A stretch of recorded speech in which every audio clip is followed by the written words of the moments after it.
नाज़रीन, breaking news अवां सां शेयर कंदा हलूं त फनकार जाम माशूक शर ते केस दाख़िल थी वियो आहे। केस छो दाख़िल थियो आहे, कारण छा आहिनि, इहो मालूम करण जे लाइ असां राब्तो कयो आहे सूबेदार सुतली सां, जेको हिन वक़्त टेलीफोन लाइन ते गॾु मौजूदु आहे। अचो त हिन सां ॻाल्हायूं। अस्सलाम वालेकुम सुतली साहब। वालेकुम अस्सलाम। सुतली साहब, छो माशूक शर ते केस दाख़िल कयो वियो आहे ऐं कारण छा आहे केस दाख़िल करण जो? माशूक शर ते केस दाख़िल करण जा टे कारण आहिनि। कारण नंबर 1 इहो आहे, माशूक शर जा जॾहिं माण्हू कलाम ॿुधनि था त माण्हू कंफ्यूज़ थी वेंदा आहिनि ऐं माण्हुनि खे इहा ख़बर नथी पवे त ॻाए थो या रोए थो। पर ॿियो कारण इहो आहे त माशूक शर जॾहिं गॾान जो वापारी हो, एॾो वॾो कारोबार छॾे ई फनकार छो थियो? ऐं कारण नंबर 3 इहो आहे त माशूक शर जा कलाम ॿुधी माण्हुनि खे कावड़ थी अचे। कावड़ अचण जे करे माण्हुनि जा ब्लड प्रेशर वधी वेंदा आहिनि ऐं जॾहिं ब्लड प्रेशर वधी वेंदा आहिनि त माण्हू बीमार थी वेंदा आहिनि। अच्छा, इहो ॿुधाइजो त हाणे तव्हां माशूक शर खे कहिड़ी सज़ा ॾींदा ऐं कहिड़ो कलम नंबर हणंदा? जी, असां माशूक शर ते कलम नंबर 420 लॻाए छॾियो। अच्छा, कलम नंबर 420 लॻाइण सां छा थींदो? कलम नंबर 420 सां असां मुजरिम खे गिरफ़्तार करे सॼी राति ब्लूटूथ करे सबूत जो छॾे ॾींदा आहियूं।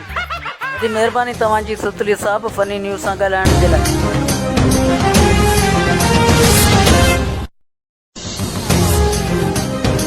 मौलाई कलाम चयो आहे त आशिक़ दरिया बि टिपी वेंदा आहिनि, पर ही निभागो आशिक़ रोड टुटल हुजण जे करे माशूक सां मिलण नथो वञे।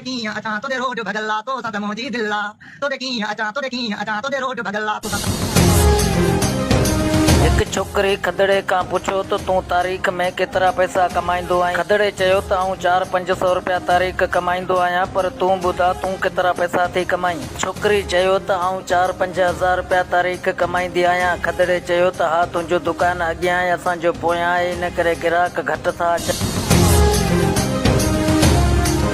चोर खे माण्हुनि झले ॾाढ़ियूं मुछूं कूड़े मुंहुं कारो करे गॾां ते विहारे शहर में चकर हणायऊं। चोर जॾहिं घर आयो त ज़ाल पुछो छा थियो? चोर चयो त माण्हुनि त घणेई कोशिश कई त गॾां तां हेठि किरी पवां, पर मुंहिंजी इज़त अलाह रखी जो गॾां तां हेठि कोन किरी सघियसि।